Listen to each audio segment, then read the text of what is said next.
motherfucker. I'm thinking I'm back. Hello one, hello all. Welcome to this special edition of 31 on 31. This is the action 31 on 31. You'll notice it's not Halloween, but it is the 31st. So we decided why not stray a little bit. And the Autopstream crew, plus Mr. Rankings himself, Sean Chandler, is joining us for this. We decided to pile up a total of 31 action films from franchises and rank them worst to best. Which of course means that Bryan Lomax, Cody Leach, me, and obviously Sean Chandler will be joining us doing the exact same thing. And thus comes the disclaimer. These are just our feelings on these films. Nobody is declaring one film better than another. It's just personal choice. You have to keep that in mind. This list is right to me. It's wrong to you. Brian's list is right to him. Cody's list is right to him. And Sean's list is right to him. It's just preference. And in most cases, there's at least 2 or 3 times where I chose films because those are films where I'd rather go back and watch them, and I know they're not as great a film as something it's ranked higher than. But I think it should be made clear. Last time we ranked a total of 62 slashers, horror, and a lot of them weren't up to snuff. With the exception of like maybe 2 or 3 movies, I think this list is good. If you want to choose my 23rd film as something to go out and watch, go do that. This is certainly different than what we do in October. Hopefully we'll be able to do something like this again in the future.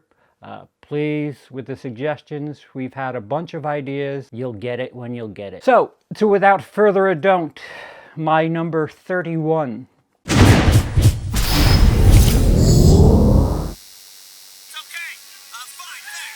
My number 31 is Russian Die Hard. Die Hard 5, helicopter boosting, live free or Russia, whatever it's called. They had a chance to perhaps pass the torch, and what they did was knock the torch out of John McClane's hand and kicked it off a cliff. You know, I do find myself, when I watch this movie, the thing I'll always say about this movie is, oh, that big truck in the traffic scene was pretty neat. That's something you never want to say about Die Hard movies, is that truck ramming over cars scene was great. He was trying to do the John McClane thing, but his John McClane thing was, I'm on vacation. Bad. And now they're still trying to go for more? Okay. Number 30 is Mission Impossible 2. This is a movie that certainly is like a time capsule for the time it was made, right down to the music surrounding it, the soundtrack, Limp Bizkit doing the theme song. You like a little Limp Bizkit? Sure. You like a little biscuit?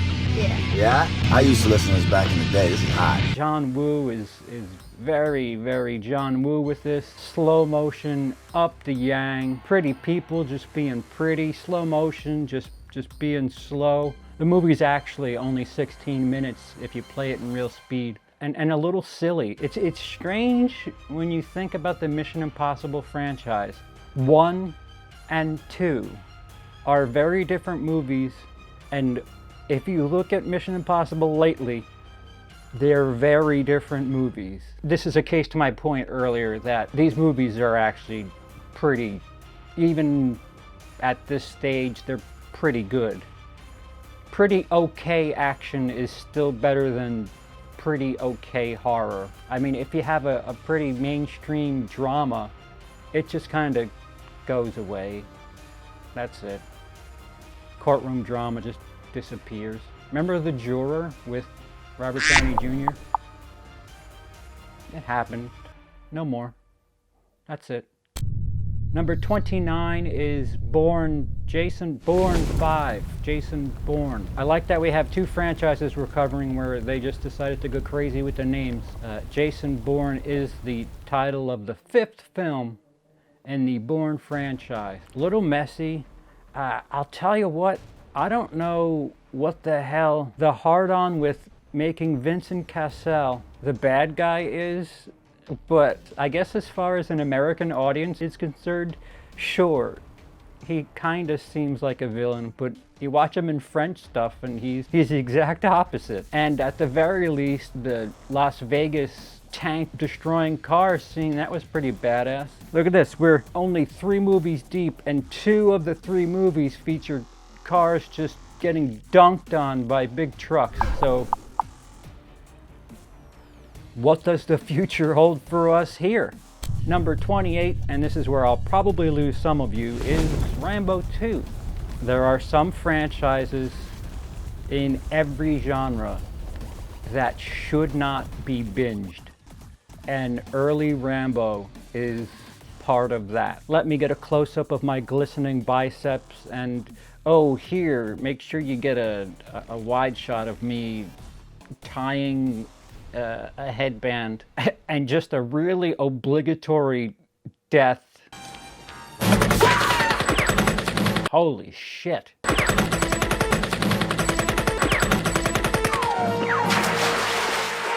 Did Cannon Productions produce this? Because it feels like a Cannon film where you just have this really huge death that should be emotional and is mere fodder. After my session with the films, it was my least favorite.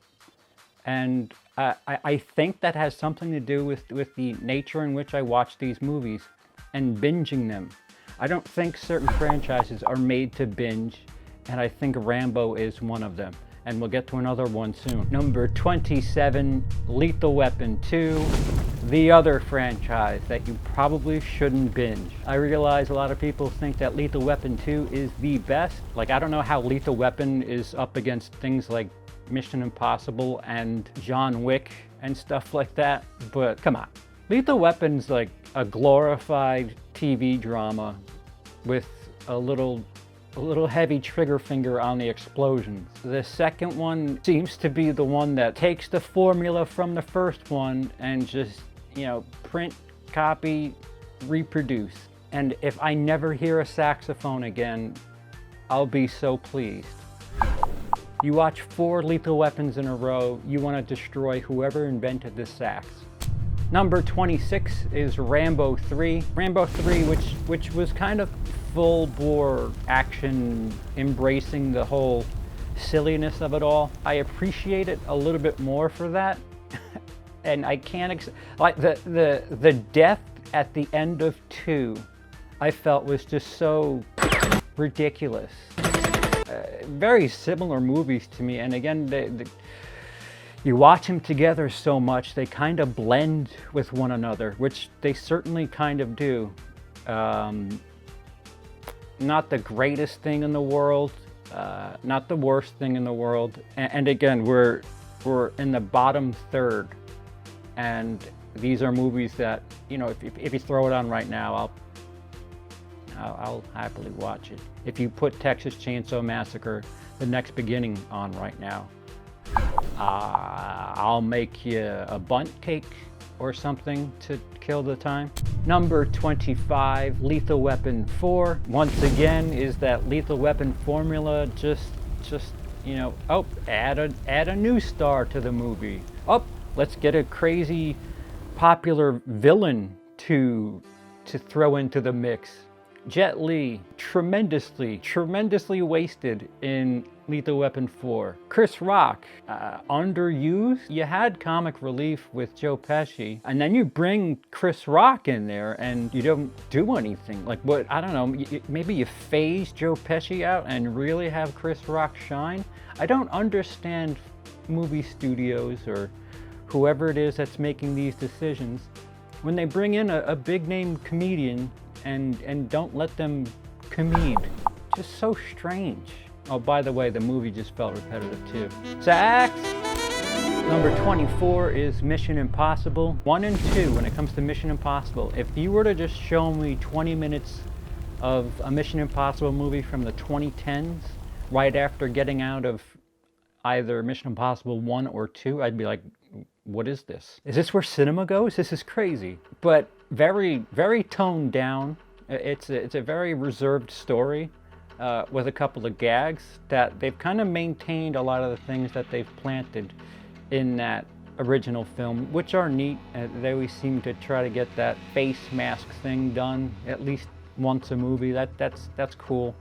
But other than that, it's kind of pedestrian for Mission Impossible standards, at least. It's run of the mill. Oh, okay. Number 23 is Rambo. What did he title it? The Last Blood? The Last Stand?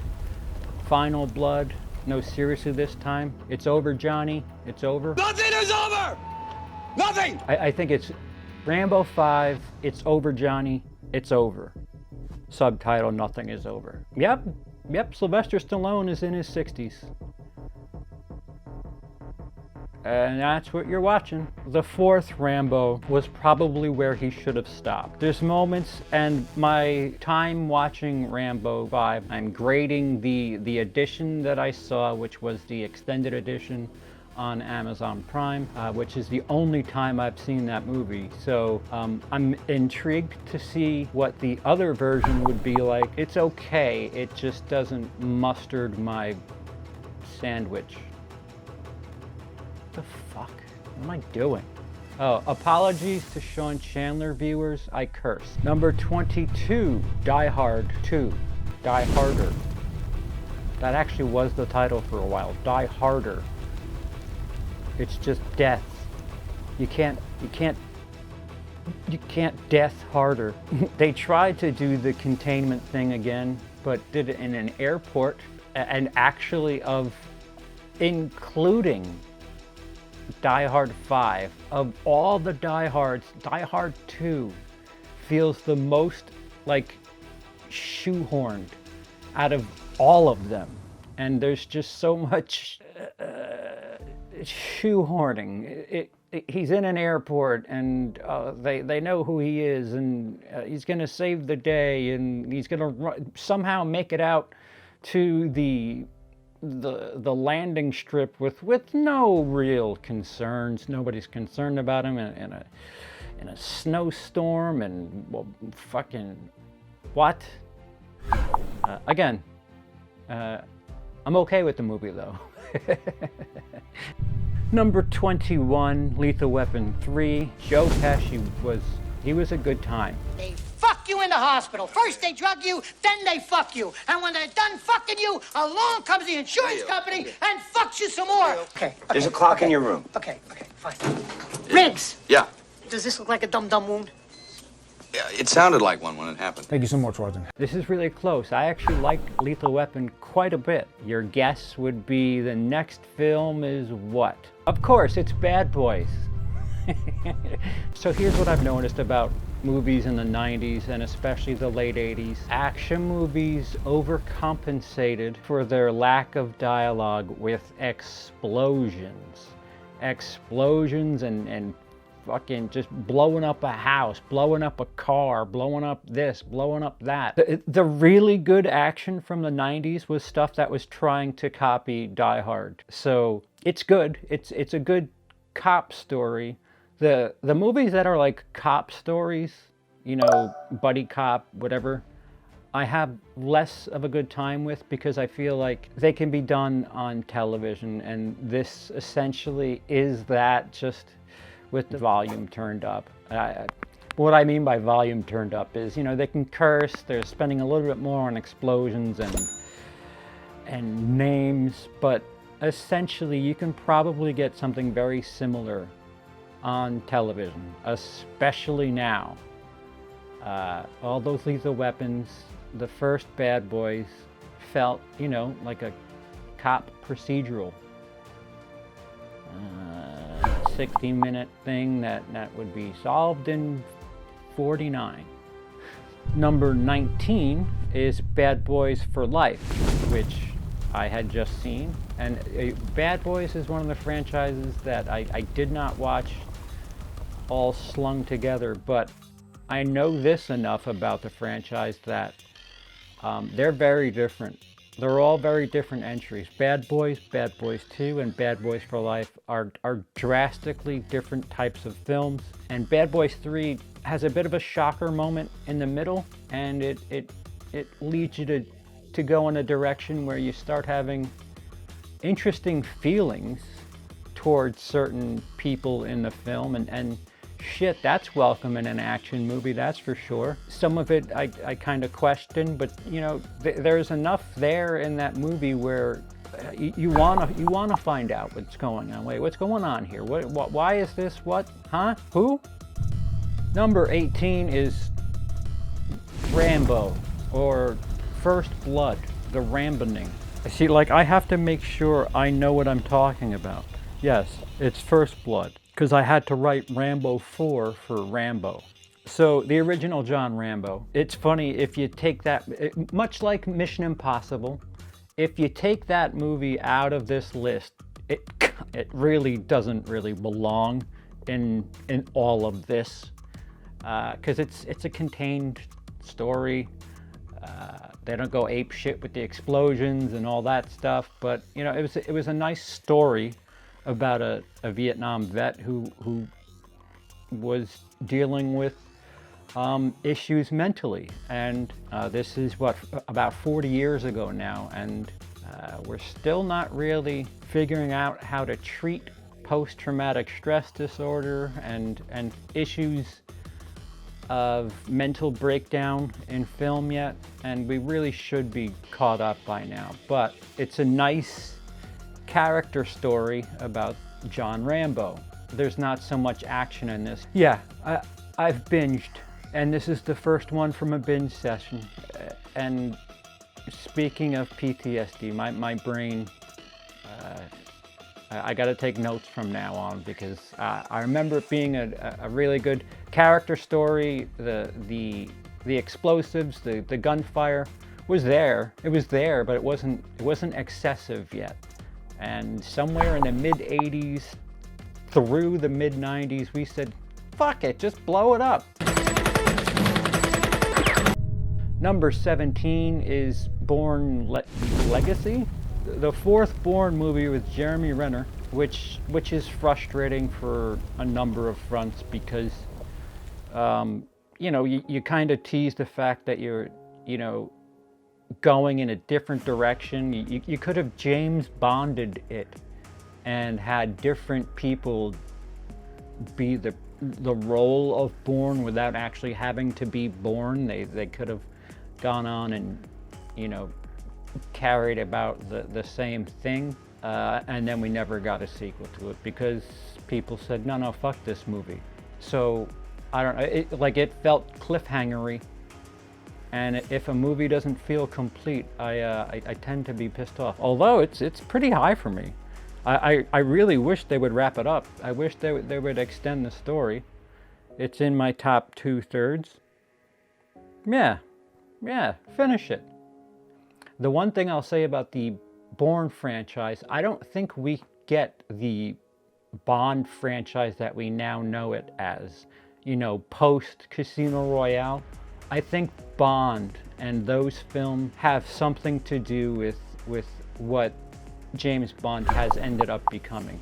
And we're not ranking James Bond, so I'll stop talking about that. 16, Lethal Weapon, the first one. Yeah, it's fine. It's really fine. It's an okay time. This franchise just doesn't do it for me. You know, if this was on TV, I would say it's a really, really neat TV show. I'm just not big on the cop stuff, the procedurals and NCIS and all that jazz. I'm a little bit closer to something like Bad Boys, where they're detectives, and I don't know. Yes, I realize they're both detectives before you say it in the comment section. Both sets of people are detectives, but there's something that just feels looser about the Bad Boys. I don't know. Get that saxophone out of my head. Number 15 is Rambo, otherwise known as Rambo 4. John Rambo, the Ramboning. John Rambo saves Dexter's wife. Only Dexter watchers will get that. Fucking movie that kind of came out of nowhere, unless of course you were around to see Rocky Balboa succeed and Stallone said, you know what, let's do them all, fuck it. Really quite gory. Quite gory. You understood his reasoning for wanting to be reluctant. The give and take, what they gave, I don't know her name in the movie, I know her as Rita from Dexter. You know, that was nice. That was nice, giving her something to keep tugging at, you know, at the human that is John Rambo, and getting him to help them. 2008 is my favorite version of John Rambo. First blood, last kiss. Number 14 is Bourne Supremacy. Great movie. This movie is the other franchise that gets a little repetitive when you binge it. Even sometimes when the camera's okay, not doing all the this shit right here. But Bourne Supremacy was quite good. I don't know. Would I rather watch 5 Bourne movies or Shooter with Mark Wahlberg, or The Accountant? The Accountant with Ben Affleck. They're not exactly the same, but fuck, I'd rather watch The Accountant than any of the Bourne movies. What does that say about me? I have no clue. What does it say about you? Let's talk about you for a bit. Number 13, The Bourne Identity. Great introduction. There was something extra to this series. I mean, I guess there is throughout the franchise, where he's still learning things about himself that you know, the government wiped certain shit out of his brain, and he's trying to figure certain parts out, and some people are trying to help him, and ooh, hush hush. This was the freshest version because, you know, we open him up with just him dangling in water, not knowing who the fuck he is. So there's a little bit more to unpack with this movie, so I felt more to be invested in, and I appreciated that. I'm trying to keep this under 40 minutes, which basically means staying under a minute per thing, and me stopping like this does not help. We got to keep the horror ones special, people. Number 12 is John Wick 3. Everything I've spoken about right up until now, there's nothing like that in John Wick movies. John Wick 3, which is the lowest ranked John Wick movie I have, is gorgeous. It's absolutely gorgeous. It's shot well. The world building is quite incredible. Look, we can put color in action movies. Look at that. That's so crazy. Ooh, we're going wide with the angles. Huh, we don't have to have a two-shot of a cop and another cop in a car and going to do their thing while drinking their coffee and smoke cigarettes, and oh, we're gonna get him. We're gonna get the bad guy. Holy shit, those dogs, that was badass. And Halle Berry, hi, I'm still all about Halle Berry. If there's anything that I have to nitpick, the ending of John Wick 3 was just like, what? Come on. Number 11 is Bad Boys 2, the Michael Bay magnum opus that I don't know. I just might be. I don't know. I might have lost my brain, and somebody just dunked glitter and soda in my skull, and like that is what's going on, because Bad Boys 2 is a movie that probably appeals most to people who have soda and glitter swishing around in their brain, and lots of big explosions, wide angles. It looks pretty. Sexy girls in weird angles for no apparent reason. Nobody told Michael Bay he's doing an Audi commercial, and he's doing an Audi commercial. But I dug it. It was extravagant. A lot of neat camera work, like when they're side to side and shooting around a wall.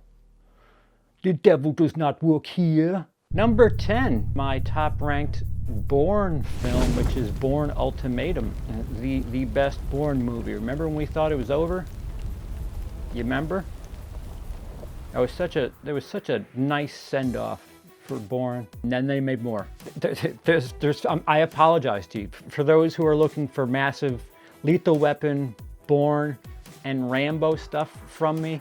I don't have much to discuss with you because I watched them all in binge sessions, and they just kind of blend together with me, and my notes aren't notes so much as they're bullet points. Bourne Ultimatum is very, very, very good. I don't like the color palette of it.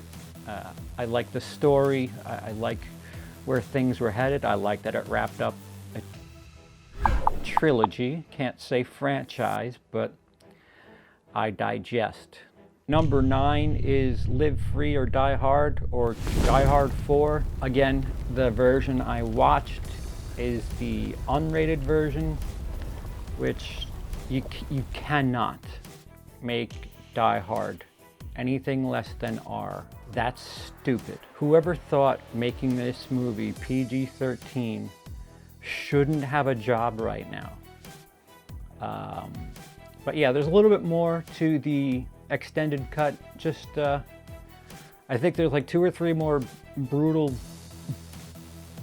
deaths, a lot of F-bombs, which is completely welcome, and some neat action set pieces. The elevator shaft thing is pretty fucking incredible, and it's unfortunate. It's unfortunate not many people saw it, and it has a lot to do with what was out in theaters was the PG-13 version. So somehow this weird road that Die Hard went on led us to Good Day. Number 8 is John Wick, the first one. This kind of popped out of nowhere. I remember when I watched it a couple of years back, thinking, when movies are just some dude's name, you get nervous. Ever since John Carter, I get nervous when a movie is somebody's name. You get all the people in the audience with their heartstrings when something else happens in the beginning there, and then you find out, oh, there's something this guy's hiding, and I think somebody else might be in trouble. And then he just says, hey, watch me be a badass for 90 minutes. And you're like, okay. And then it's over and you're like, yeah, we could use more of that. Number 7 is Mission Impossible Rogue Nation. I can't say 7 is Mission. 7 is Mission. All right, so I did it that time. What do you want me to say? For some reason, mentally always switch this up with Ghost Protocol, with the Burj Dubai one. And that's not fair to either film. But Mission Impossible, ever since after 2, have just been becoming brilliant films, brilliant action films. They're doing stuff that they don't have to go too far with the story, because it's an action movie. You really don't want to go too far in the story. And the action set pieces are just 5 stars. Number 6 is John Wick 2, which slick. This movie looks good. It begs to be on a 4K television. I tell you that from experience. The everything about it is just gorgeous. It's slick. The shootout in the train or subway station is just hysterical and awesome at the same time, and all these rules that they do follow, and somehow do stuff like this in the middle of nowhere, and there's places you can kill people and places you can't. Who fucking cares? It's gorgeous. The scene at the end with Ruby Rose, it's pretty. It's really, you could even mute it and have a really good time with it. Number 5, Mission Impossible Ghost Protocol. And this is the one where they just fucking globetrot. The climbing the building scene alone was awesome. Then you add the tension with the glove. Just that gets the sweat on your hands beating really quick. I like the way this movie opens too, with the breakout and the little back and forth, and the comedy between Simon Pegg, and just really, really good. Really, it covers so many different bases. It's funny, it's a good action movie, tells a good story. It just constantly moves, doesn't feel the speed that it is. Really, really okay in my book, obviously. Number 4 is Mission Impossible Fallout, which was my favorite movie of the year it came out, which is just 2 years ago. I want to talk about action set pieces. There's so much going on in Fallout, but I like the idea of maintaining a villain for a little bit. And like I said before, modern day Bond is doing stuff like this. So it's interesting to see just how much certain genre films are borrowing from each other and working. So Fallout is a movie that I absolutely love. I didn't watch it. Just full disclosure, I did not watch it. I've seen it a couple times, especially most recently I saw it, I think, in September, because it's just a movie I really enjoy. I knew how I felt about that, and that's that. And number 3 is Die Hard, which I can feel some of you screaming, some of you leaving. Well, I understand. Die Hard is brilliant. Again, it's an easy to buy story. It's a guy who's not trapped, but he's hiding. If you make people stuck in a movie, that really kicks up the tension. And well, he could run away, but you know, his wife's there. There's a bunch of people being held hostage there, and he knows they're legit because he was under the table when they no, he wasn't under the table for that. Well, anyway, he knows they're for real because they killed Mr. Takagi. The last like 5 movies have been 5 stars. I can't talk anymore about these movies. I've talked about Die Hard to death, which actually Emily and I might even do a live reaction. Just so much Die Hard, too much Die Hard. Which means my number 2 film is Mission Impossible 3, the J.J. Abrams one. I know I might have shocked some of you with that. Rarely do you get great acting, a great acting performance in these types of films, but PSH as the villain is fucking incredible. There are things that I don't think are as good as something like Fallout, as something like Ghost Protocol, but the tension that goes hand in hand with what Philip Seymour Hoffman has done with the stakes pulls the rest of the movie up for me. And I just absolutely love that movie. Like, full bore love that movie. It's a crying shame. Actually, maybe not. I'm very glad we were able to get that out of Philip Seymour Hoffman in a action film, and one of my favorite, well, the favorite Mission Impossible film. which if you're scoring at home, you should have your scorecard with one ready. That number 1 is Die Hard with a Vengeance. The New York City Die Hard. I like this movie because it's a soft remake of Die Hard 1 with Samuel L. Jackson in it. The stakes are raised a little bit. You got the whole city of Manhattan. They're playing Simon Says. They're trying to maintain things because kids are in danger, or at least you think that's what it is. You think kids are in danger and they're trying to save schools and all this other shit. And I don't know, making him wear a sign that says, "I hate ninjas." You'll never see that in a movie again. That was bold. It's just as good as Die Hard. I can understand somebody saying Die Hard is a better movie and proclaiming reasons. I understand.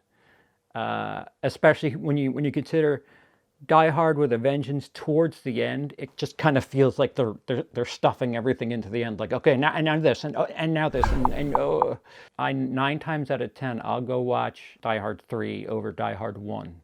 So that's it. That is my Action 31 on 31. I don't know where I've ended up on the release list, but go check out Bryan Lomax's list. I don't know, again, if I'm too early, the link will be down below when it's up. Cody Leach, of course, his list will be up. Sean Chandler hanging out with us doing a ranking video. How weird for Sean Chandler to do a ranking video. Sorry, Sean. We got to break in the new guys. But yeah, let me know your list down below. So whatever you want to disagree with, or if I kind of rambled through something just for the sake of speed, you comment down below. Ask me to clarify, and I'll be happy to do so. If you enjoyed what you watched, by all means, the thumbs up helps. And if you want to see other stuff like this, many other things that I do on this channel, I would greatly appreciate a subscription and the bell notification. That really helps. And if you really enjoyed what you saw here and you want to see behind the curtain, I think my Patreon address is patreon.com/Willie. That will be down below. Thank you so much for joining. We'll see you regular time in December for the horror 31 on 31. I have been CP. You haven't. Have a day.